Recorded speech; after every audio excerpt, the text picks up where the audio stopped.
So again, name's Ron Hyson, Vice President of Human Resources and Supply Chain Operations at Santa Maria Food. Joined the organization in 2008. Santa Maria Food's a national company. We have 3 manufacturing plants in Ontario, as well as regional sales offices in both Vancouver and Montreal.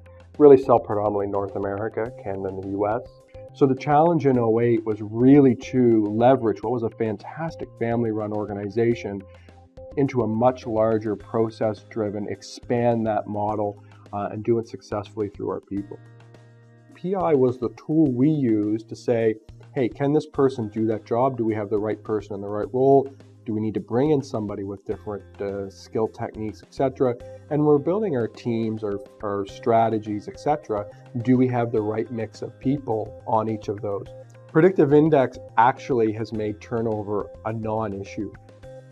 We would have non-existent turnover, less than 1% for each of the last 2 years.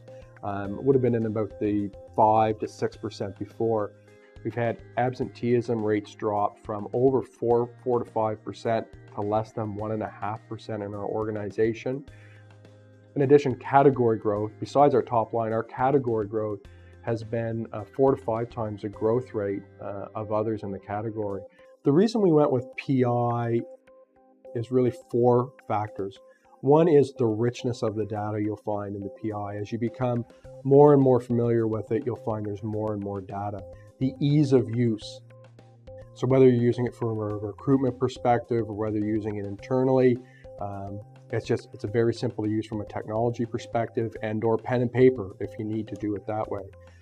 3 is the support has been absolutely phenomenal. So when we do run into those roadblocks or you have questions, things you haven't seen before. Another factor was Predictive Success, who's the Canadian rights holder, have been very good about bringing up best practices in the marketplace, what we're seeing in the marketplace, some strategies to think of.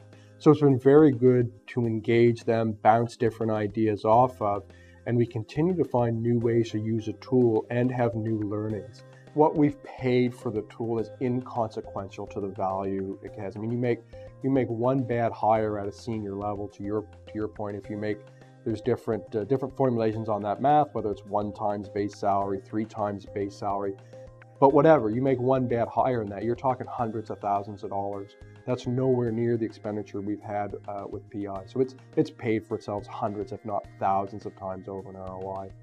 So when someone asks me to recommend PI, I'm always of 2 thoughts. One is I'm always somewhat loath to give a recommendation because it is a competitive advantage, I believe, for our organization. So, you want to spread the nice word, but at the same time, I think we've benefited greatly from the process. And, too many other people start using it. I don't want too many of my competitors to use it. So there is that reluctance. I think that's there. But on the flip side of it, truly for anyone who's dealing with human capital, which is almost everyone in business, how you're able to do that without the richness of the analytics that you get from PI, I think is a much more difficult proposition and fraught with a lot more expense and failures.